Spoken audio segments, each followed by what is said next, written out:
Que Dios los bendiga, mis hermanos, de estudiando las Escrituras. Dice la palabra del Señor, Romanos 10, versículos 6 y 7. Pero la justicia, que es de fe, dice así: no digas en tu corazón quién subirá al cielo. Esto es para traer abajo a Cristo. O quién descenderá al abismo. Esto es para hacer subir a Cristo de entre los muertos. Con estos versículos del apóstol Pablo, vamos a iniciar esta explicación de Romanos 10, 6 al 7. En vez de vivir mediante la fe en Dios, los judíos habían establecido costumbres, tradiciones como añadiduras a la ley de Dios, y en su afán de ser aceptos delante de Él. Prácticamente estamos hablando de salvación por obras, aunque sea por obras de la ley, pero al fin y al cabo es por el esfuerzo humano. Sin embargo, estos esfuerzos humanos, por sinceros que sean, no pueden sustituir la justicia que Dios nos ofrece por la fe. La única forma de ganar la salvación es siendo perfectos. Y esto es humanamente imposible, lo reitero, humanamente imposible. ¿Debido a qué? A la naturaleza caída del ser humano. Lo que podemos hacer es extender nuestras manos vacías y recibir el regalo de la salvación. Eso es todo lo que podemos nosotros hacer. Solamente eso. Ya que como humanos totalmente somos imperfectos. En ese sentido, de esta manera es imposible, vuelvo a reiterar, es imposible alcanzar debido a nuestra naturaleza humana caída. Según Efesios 2, 8 al 10, solo por gracia somos salvos por medio de la fe, que es la mano que se extiende para recibir la salvación. La palabra clave de este capítulo 10 es justicia, pero la querían obtener estos judíos de manera equivocada, por eso les era imposible alcanzarla. Gastaban energías tratando de alcanzar una posición delante de Dios, pensando que Dios les aceptará por sus buenas obras, como se los dijo en cara el Señor Jesucristo directamente en Mateo 23, 15. Eso es, en resumen, la religiosidad. Hay dos clases de justicias: por la que es por las obras, que viene al obedecer la ley, y la justicia por fe, que es don de Dios a los que confían en Él. De ahí que Cristo es el fin de la ley en dos sentidos. Número uno, es el fin de la ley porque cumplió el propósito y la meta de la ley, Mateo 5:17, y poniéndose Él como su propio ejemplo. Y segundo, porque en comparación con Cristo, la ley es impotente para salvarnos. El único que puede salvarnos es Cristo. Aquí se resume entonces la superioridad del Evangelio por sobre la fe.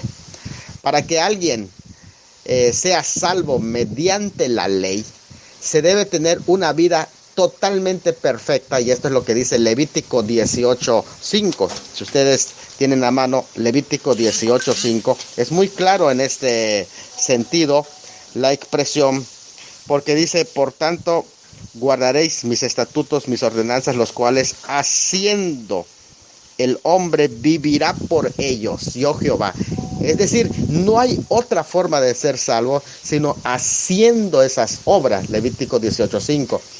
Solo tendrá vida en la medida en que lo cumpla y esté acorde con lo que dice Santiago 2:10. Es decir, que aquel hombre que se ha empeñado en cumplir la ley tiene que cumplirla cabal y totalmente, y eso nos lo expresa en el libro de Santiago, capítulo 2, versículo 10, cuando el escritor nos dice, este líder de la iglesia de Jerusalén, de esta manera: porque cualquiera que guardare toda la ley, pero ofendiere en un punto, se hace culpable de todos.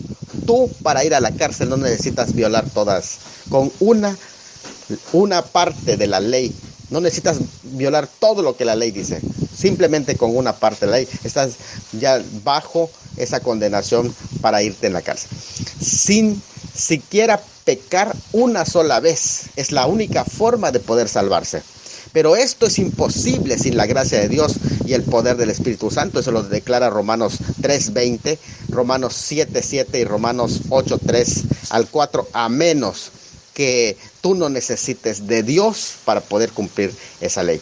Entonces los justos del Antiguo Testamento fueron aceptados por Dios, pero no en razón de sus obras, sino por una justicia nacida de fe, y esa explicación está en Romanos capítulo 4. Sin embargo, el propósito de la ley no fue dada para salvación, es decir, no su propósito es salvar a las personas, sino para demostrar nuestra condenación o nuestra condición, que es prácticamente el propósito de la ley. Lo que según Gálatas 3:19 nos expresa de una manera tan certera, tan directa, sin ambigüedades. Lo que Gálatas nos está diciendo en el capítulo 3, versículo 19, es: entonces, ¿para qué sirve la ley? Fue añadida a causa de las transgresiones, hasta que viniese la simiente a quien fue hecha la promesa, y fue ordenada por medio de ángeles en mano de un mediador. Entonces prácticamente ahí queda claro que el propósito de la ley no era salvar, sino el propósito de la ley era demostrar la condición del pecador. Recuerden que su fin, o lo que persigue la ley, es la justicia. En otras palabras, revelar el pecado, dejar convicto a los pecadores y condenarlos. La pena de la ley quebrantada es la muerte. El sistema sacrificial entonces fue sombra de Cristo, porque educó a la gente a fin de que cuando se hiciera el sacrificio de Cristo, todos pudieran entender de qué se trata todas esas sombras. Y eso está claro en Hebreos 10:1 al 4. Y vuelvo a reiterar, el término ley lo estamos usando no como el conjunto de los libros del Antiguo Testamento, que ellos tienen continuidad, sino que estamos hablando como el sistema legal. La salvación de Dios está frente a nosotros. Él vendrá donde quiera que estemos. Lo único que hay que hacer es aceptar su regalo de salvación. Cuando un pecador recibe a Cristo como Salvador, la ley no tiene más que decirle, porque por medio de su sustituto ha muerto a la ley. Es decir, si Cristo murió a la ley, en el periodo de la ley, y muere Cristo, en Él que nos sustituyó, también nosotros morimos. Y así acaba el inútil intento de querer alcanzar justicia propia para ser salvo, es decir, por medio de las obras de la ley, que jamás alguien puede cumplir. Para sostener esto, Pablo cita dos pasajes en este capítulo 10, dos pasajes del Antiguo Testamento que vamos a analizar. Levítico 18:5, la justicia de la ley, la cual asiente que es verdad, pero que nadie ha podido guardar la ley. Y también presenta Deuteronomio 30:11 al 14, donde se habla de la justicia por la fe, para argumentar que no es necesario intentar hacer nada, ya todo lo hizo Cristo por nosotros. Para salvación estoy hablando. Entonces lo que se dice en la ley es que si alguien pudiera guardar la ley de manera perfecta y perpetua, no sería condenado a muerte. Y eso es real, es verdad. Pero la ley fue dada a un pueblo que era ya pecador, ya estaba condenado a muerte, y no le contaba solo los pecados futuros, sino que incluso los pecados pasados. Para que tú no puedas recibir condenación, incluso no debiste haber violado la ley ni antes ni después. Así que desde cualquier punto de partida no había esperanza para nadie, porque todos pecaron. Ahora Pablo adapta el desafío el desafío que está en el discurso de despedida de Moisés de Deuteronomio 30:11 al 14, y lo aplica ahora a Cristo. El Señor hizo posible nuestra salvación haciéndose hombre, viviendo en la tierra y resucitando. levantándose de entre los muertos. Es decir, Él solamente pudo hacer posible la salvación haciéndose hombre, ya sobre la tierra, viviendo en la tierra y resucitando también, levantándose de entre los muertos. Esas son las dos cosas importantes, su encarnación y su resurrección. Originalmente el pasaje de Deuteronomio que cita Pablo tiene como propósito dar a entender a los israelitas que sus preceptos son fáciles de cumplir. Pero Pablo suprime lo de precepto y lo cambia dando paso por el mar, cambia también el paso por el mar por la bajada al abismo o Seol. Es decir, así como ellos pasaron el mar, que menciona el pasaje el paso por el mar, aquí habla de una manera interesante, relacionándolo con el abismo o Seol. Pablo hace un midrash exponiendo el texto de manera judía. En la cita original dice: ¿quién subirá de nuevo al monte Sinaí para traer de nuevo la ley? ¿Y quién descenderá al mar rojo para cruzarlo de nuevo? Dios había redimido a su pueblo en el mar rojo según el Antiguo Testamento y la tradición judía. Ahora Dios en Cristo ha consumado sus actos salvadores y el mismo principio se aplica. Es decir, así como nadie podía descender o subir de nuevo al monte Sinaí para traer la ley, otra ley, así como nadie puede descender al mar rojo para cruzarlo de nuevo, asimismo nadie puede volver a hacer nada, absolutamente nada, para obtener la salvación. Además, buenas noticias, no necesita hacerlo. A continuación, los versículos 6 y 7 que estamos exponiendo, Pablo cita dos doctrinas difíciles de aceptar por un judío. Y las dos doctrinas difíciles de aceptar de un judío son la encarnación. Por eso dicen: nadie descendió del cielo. Pero en la encarnación sí descendió el Señor Jesucristo. Y nadie subió del abismo, pero en su resurrección sí subió el Señor Jesucristo.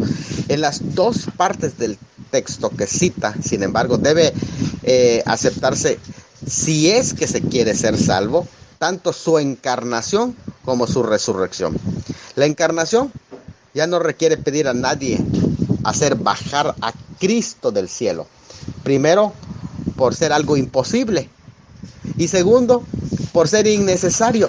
Ya ha bajado para que nosotros seamos salvos. Entonces, su encarnación, lo único que tenemos que hacer es creerla, no hacerla, no realizarla. Ni siquiera tenemos que pedirla para que se encarne. Él ya lo hizo. Dos, su resurrección. Ya no se requiere pedir a nadie que descienda ni al mismo abismo. Sería imposible y además sería hasta innecesario, pues Cristo lo hizo y resucitó para que seamos salvos.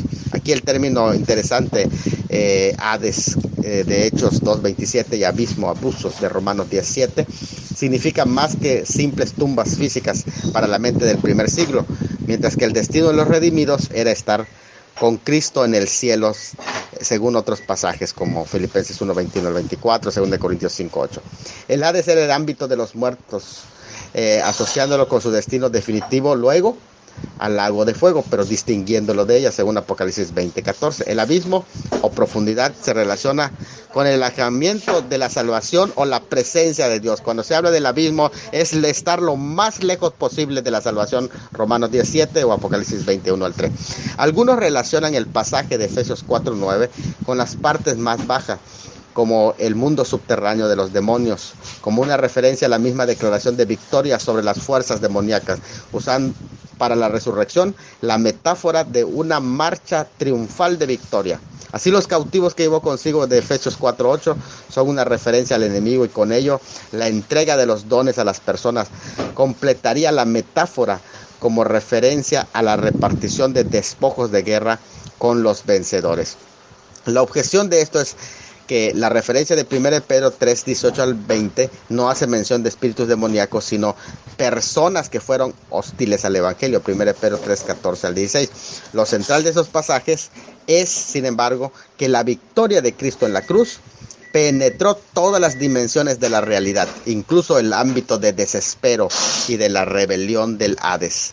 Cada pasaje en el que se hace referencia a este descenso es distinto porque presenta un aspecto diferente. Por lo tanto, debe juntarse todos los pasajes para tener el cuadro completo de la revelación. Lo de subir al cielo se usa como ejemplo de una cosa imposible de realizar por medio de las fuerzas naturales, incluso de las voluntades o fuerzas humanas.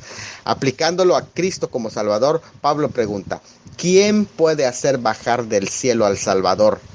Nadie, sino Dios mismo, movido por su amor infinito a la humanidad perdida. Juan 3:16, Gálatas 4:4. Y una vez muerto, ¿quién puede hacerle subir de entre los muertos? Nadie, sino el mismo Dios que lo resucitó con su infinito poder. Por lo tanto, nosotros no podemos hacer nada para contribuir a la salvación que es comprada ya a precio. El Evangelio no nos manda a los hombres a hacer cosas humanamente imposibles, ni lo que ya ha hecho el Señor, sino solamente creer por la fe cerca de tu boca y de tu corazón. Solo aceptar esos dos hechos: que el bebé del pesebre de Belén es el Señor de la vida, es decir, su encarnación, y que el mismo Señor del Antiguo Testamento, y que como prueba de su obra completa, Dios lo levantó de los muertos. Eso se llama su resurrección. Por lo tanto, su encarnación y su resurrección, finalizando la obra completa para nuestra salvación ya totalmente. Así que no necesitamos hacer justicias de la ley para que podamos ser salvos. Así, la justicia que es por la fe no exige ningún imposible. Es fácil de alcanzar, está al alcance de todos.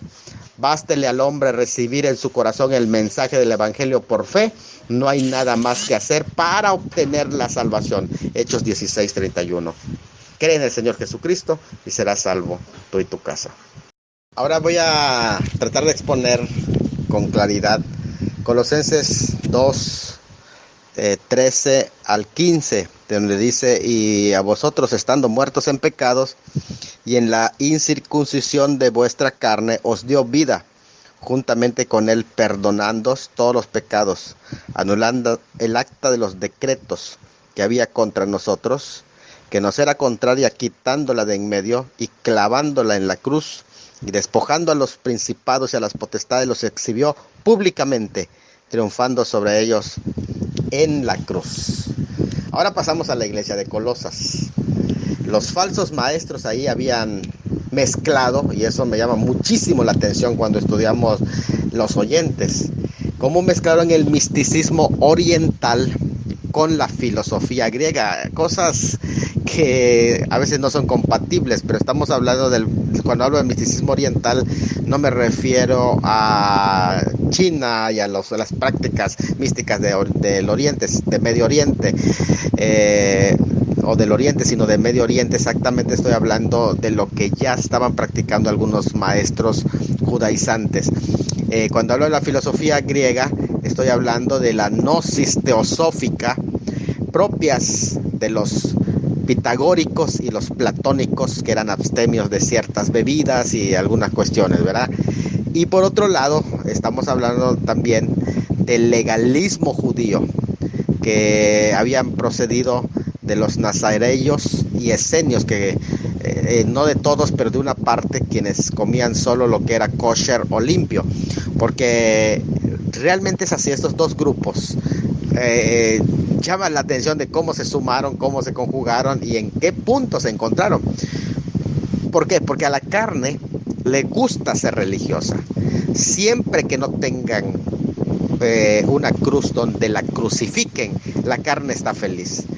Ellos eran observantes de festividades solemnes, de novilunios y aún del sábado. Bueno, los creyentes de Colosas entonces estaban involucrados en el legalismo judío, con rituales, dietas, días a guardar y otras cosas por el estilo. Pero también se volvieron a los rudimientos mundanos del paganismo, al ABC, según 2:8 y 20.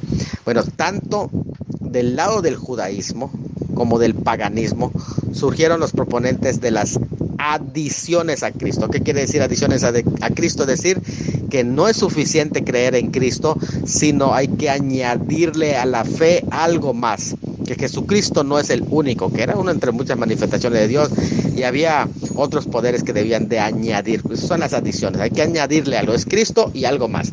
En este pasaje se mencionan 5 adiciones a Cristo, que es la filosofía griega, que está en los versículos 8, porque allí se menciona que nadie se engañe con medio de filosofías y huecas sutilezas. También se menciona dentro de esas añadiduras la astrología. De hecho, se mencionan como rudimientos del mundo, que significan las estrellas y planetas, que son los fundamentos del mundo. Luego, en el 11 aparece la circuncisión como un tercer elemento de añadidura, y las reglas y reglamentos ascéticos, del ascetismo como otra añadidura, y el culto a los ángeles intermediarios, que está en el 2.18, que también esos 5 elementos de adiciones a Cristo, que se van presentando, que Cristo todavía no es suficiente. Pero me llama la atención esta pregunta: ¿cómo fue que se mezcló el gnosticismo y el judaísmo entre los creyentes de Colosas, si es que estos son 2 sistemas opuestos entre sí, porque uno procede del paganismo y otro del judaísmo? Entonces, completamente, mire, interesante esto que vamos a entender cuando estudiamos el contexto de Colosas. La astrología y la filosofía estaban contenidas en el gnosticismo, en tanto el ascetismo, que son las reglas, normas, y la circuncisión estaban contenidas en el judaísmo. Pero los cristianos gnósticos, de la gnosis, porque todavía recuerden que no se había desarrollado los gnósticos hasta el siglo II, pero estos ya eran de la gnosis de Colosas, creían que se necesitaba para la salvación toda clase de conocimientos especiales, los cuales aportaba acertadamente, según ellos, el judaísmo. Esos conocimientos los aportaba el judaísmo. Entonces, así fue que el gnosticismo se mezcla con el judaísmo. La razón por la que esta mezcla representaba un peligro para el cristianismo puro eran que los proponentes de las adiciones. Sí, ellos enseñaban que Jesucristo, su doctrina y obra no eran suficientes para la salvación, sino que se requerían los añadidos que proporcionaba el judaísmo. Entonces, tanto el judío como el prosélito es aquel que, siendo un gentil, a través de la circuncisión se adhería al judaísmo. Ellos se sometían a la ley mediante el rito de la circuncisión, y así lo menciona Éxodo 12, 43 al 50, donde se menciona que es importante y requisito obligatorio para pertenecer al judaísmo, y Gálatas 5, 3, como una obra para cumplir la ley. De hecho, no es una obra, sino es la primera de las obras. Otros de Colosas procedían de la gentilidad y nunca habían sido el pueblo terrenal de Dios. Así que los judíos, que ellos sí eran pueblo de Dios por medio de la circuncisión, así se entendía, pero este grupo que procedía completamente de la gentilidad y no eran prosélitos, nunca se habían practicado la circuncisión, el cual la circuncisión es el rito inicial en el judaísmo para guardar todas las fiestas y costumbres judaicas. Es decir, si tú no estás circuncidado, tú no puedes guardar las fiestas judaicas y no puedes guardar ni siquiera el sábado. De hecho, Génesis 17:10 así lo menciona, porque es el pacto que te ingresa al judaísmo. De hecho, en Éxodo 12, 48 al 49, Dios manda que no pueden celebrar ni siquiera la Pascua si no están circuncidados. Hay que buscarlo, Éxodo 12, 48 al 49, para que pertenezcan al pueblo de Dios. Entonces, prácticamente cuando se habla de la ley, la práctica de la ley como sistema, tiene que comenzar con la circuncisión, porque si no está el punto de partida, tú no has iniciado ni siquiera tu carrera en el judaísmo. Bueno, aunque había algunos que decían que la circuncisión era suficiente para una correcta relación con el Eterno, porque ese corte te hacía pertenecer automáticamente al pueblo de Dios, Israel. Pero los profetas, sin embargo, enseñaban que se trataba de una señal exterior de lo que había en el corazón, es decir, en el interior del piadoso. Se usa el término circuncisión en sentido figurado para hablar de labios incircuncisos en Éxodo 6:12, de oídos incircuncisos en Jeremías 6:10, de un corazón circuncidado o no, según Levítico 26:41, Ezequiel 44:7, Deuteronomio 36. La circuncisión era más, según estos profetas, que una pequeña operación del cuerpo. Significaba dedicación a Dios. Pero la dedicación no era el corte de una parte de tu cuerpo, sino el cortar de tu vida todo lo que era contrario a la voluntad de Dios. Ahora, Pablo le enseña que quienes han recibido a Cristo ya fueron circuncidados espiritualmente en el corazón. Por eso es que la expresión de Colosenses 2, 11 al 13, en Él. ¿Y por qué dice en Él? En Él es un término que habla de en el cuerpo o en su cuerpo, en una forma de identificación, en su muerte en la cruz. Colosenses 2, 14 y 15 así lo hace ver ese contexto, que allí está hablando de un elemento que fue cortado en el Señor Jesucristo en su muerte, en ese corte que recibió en su muerte. Aquí se refiere a la circuncisión interior, como en Deuteronomio 10, 16 o en Jeremías 4, 4. La verdadera, que le llama Pablo en Romanos 2, 29, la no hecha de mano humano, es decir, no por obras ni mérito humano. La segunda circuncisión que según Justino Mártir hizo Josué en Josué capítulo 5 versículo 2, cuando circuncidó de nuevo al pueblo. No es necesaria entonces la circuncisión de la carne que la simboliza, porque esta circuncisión que es espiritual, de la que está hablando, la que hace referencia a la de veras, es hecha en el interior. Bueno, cualquier sacerdote puede circuncidar el prepucio de un hombre, pero solo Cristo puede llevar a cabo esa circuncisión espiritual, que extirpa lo que impide ser un hijo obediente a Dios. La verdadera circuncisión se da en el bautismo en el cuerpo de Cristo, como lo enseña 1 Corintios 12, 13. No estoy refiriendo al bautismo en agua, me estoy refiriendo al bautismo en su cuerpo, que es en el momento de la salvación, cuando eres insertado dentro del cuerpo, al momento de la salvación. Así que tal como el corte exterior te insertaba en el pueblo de Israel, en este corte interior se te inserta en el cuerpo de Cristo, que es la iglesia. Pero es en el momento de la salvación, es una operación espiritual que hace el Espíritu Santo, el bautismo del Espíritu en el cuerpo, al momento de la salvación, porque no es solo una porción del cuerpo que se te amputa, sino toda tu naturaleza pecadora queda muerta ahí y se recibe una nueva naturaleza espiritual. Por lo tanto, se te está cortando totalmente, una operación completa. En este pasaje se condensa enseñanzas que ya impartió Pablo en Romanos capítulo 6 y en Efesios capítulo 2 sobre el tema de la ley, pero con el fin de hacer ver a los hermanos de Colosas que ellos no necesitan la circuncisión hecha de la carne, porque recibieron la circuncisión de Cristo, no la que recibió en su infancia Cristo, sino en el cuerpo de Cristo la que recibió en su infancia, sino en el cuerpo de Cristo la que recibió en la cruz, en el momento en que el cuerpo de pecado fue destituido de su señorío y Cristo puede tomar posesión del creyente. Romanos 6:6 es importante analizarlo a la luz de ese pasaje. En la cruz del Calvario, cuando Jesús murió, también el creyente murió al pecado, Romanos 6:11. Murió a la ley, Romanos 7:4. Murió al yo, Gálatas 2:20. Y murió al mundo, Gálatas 6:14. Así que cuando una persona es salvada, se asocia con Cristo en su muerte y renuncia a toda esperanza de ganar o merecer la salvación por medio de esfuerzos humanos, porque él ya está muerto, y un muerto no puede hacer nada, no puede pensar nada, no puede sentir nada, está completamente muerto.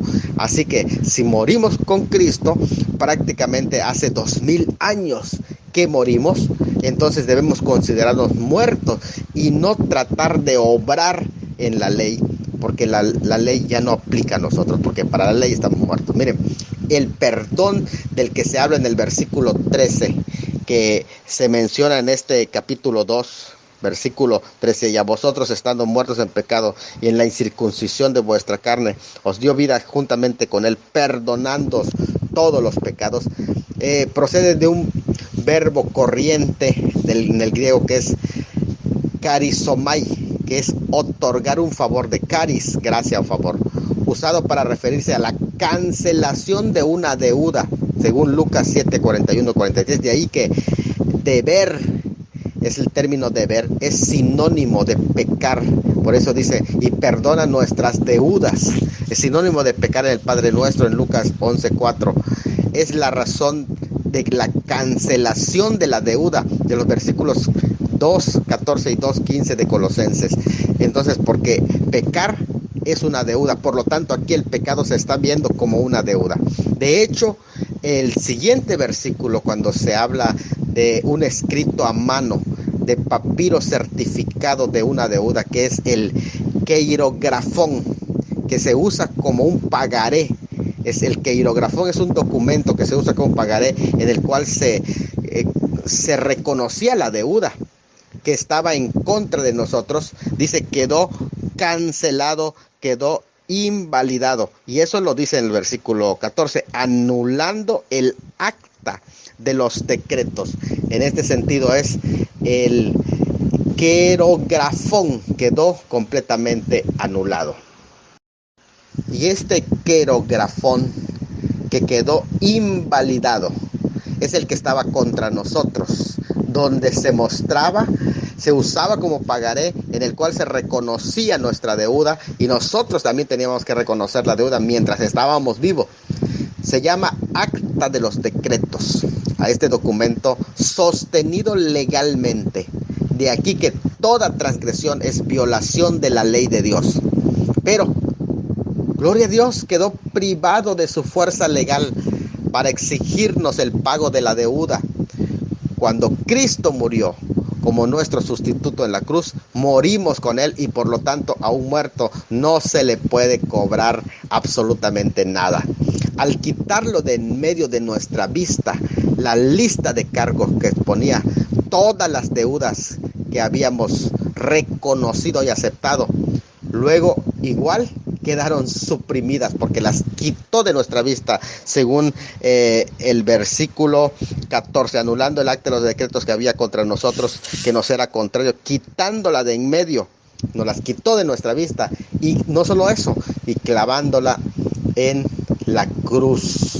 Esto llama mucho la atención porque no solamente lo quitó de nuestra vista para que ya no podamos ver los cargos, luego los suprimió, pero además los clavos que lo clavaron a Él en la cruz dieron muerte a la ley, que era nuestro adversario, porque al no poder cumplirla a perfección nos condenaba. ¿Quién era nuestro adversario? También la ley. La ley estaba en nuestra contra, por lo tanto era nuestro adversario, era nuestro enemigo. El sujeto de estos verbos aquí es Dios. Él clavó como venganza en la cruz de su Hijo la ley, lo cual contribuyó a su crucifixión, porque Gálatas capítulo 3 versículo 13 dice de esta manera: Cristo nos redimió de la maldición de la ley, hecho por nosotros maldición, porque está escrito: maldito todo aquel que sea colgado en un madero. Así que Dios, en venganza, clavó en la cruz a esa ley que condenaba, que exigía muerte. Al ofrecerse Cristo como sustituto, Él también clavó esa ley. El acta condenatoria que había contra nosotros fue ejecutada, clavada y dada por cumplido, de modo que no se pudiera volver a reclamar jamás ese documento, y nadie puede levantarse para mostrarnos ese documento en nuestra cara y decirnos: esta es tu deuda.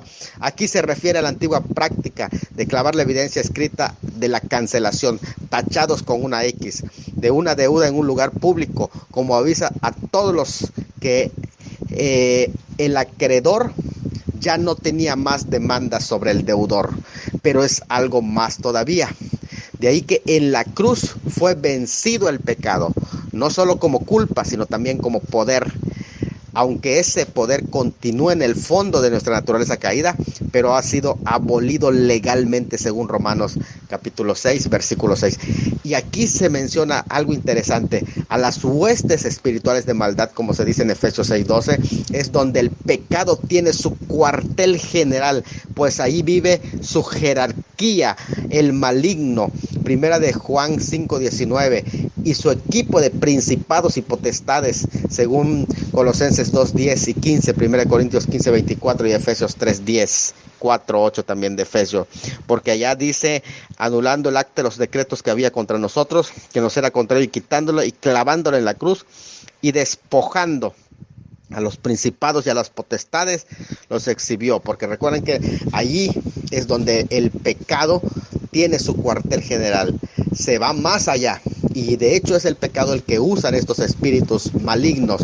No confundamos el pecado con esos espíritus, al contrario, pero el pecado sirve a los propósitos de esos malvados espíritus, las huestes espirituales de maldad.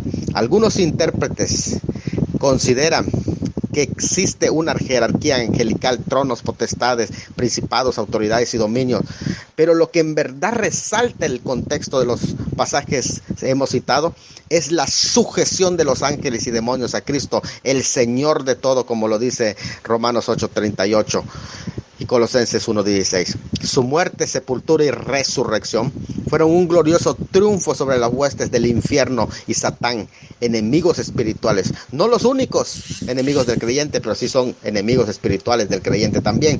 El Señor, en su retorno al cielo, cuando muere y retorna al cielo después de resucitar, pasó por la atmósfera.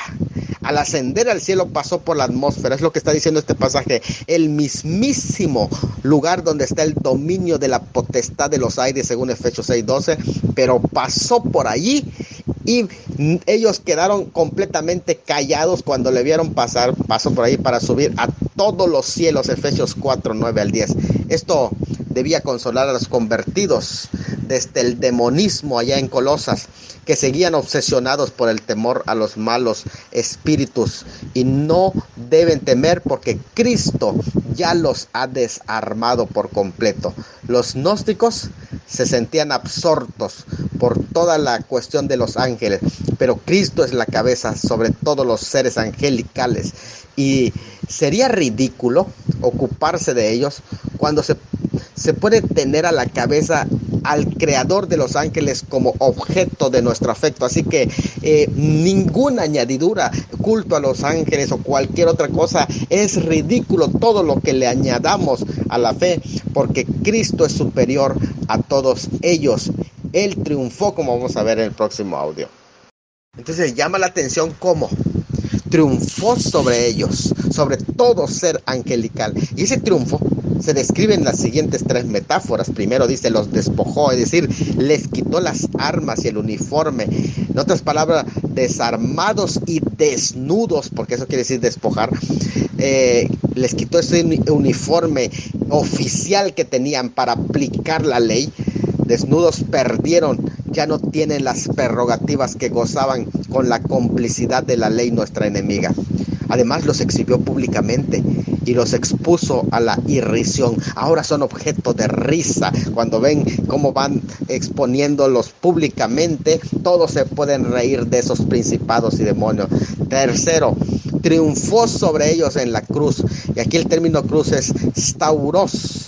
El Mesías, Cristo, triunfó en la cruz. Es importante entender que aquí el término cruz juega un papel muy importante, porque triunfar viene del verbo triambeuo, que es un himno cantado en una procesión festiva, procesión triunfal de generales romanos. En otras palabras, este es un himno en el que se cantaba la derrota de estos personajes en una forma de marcha triunfal.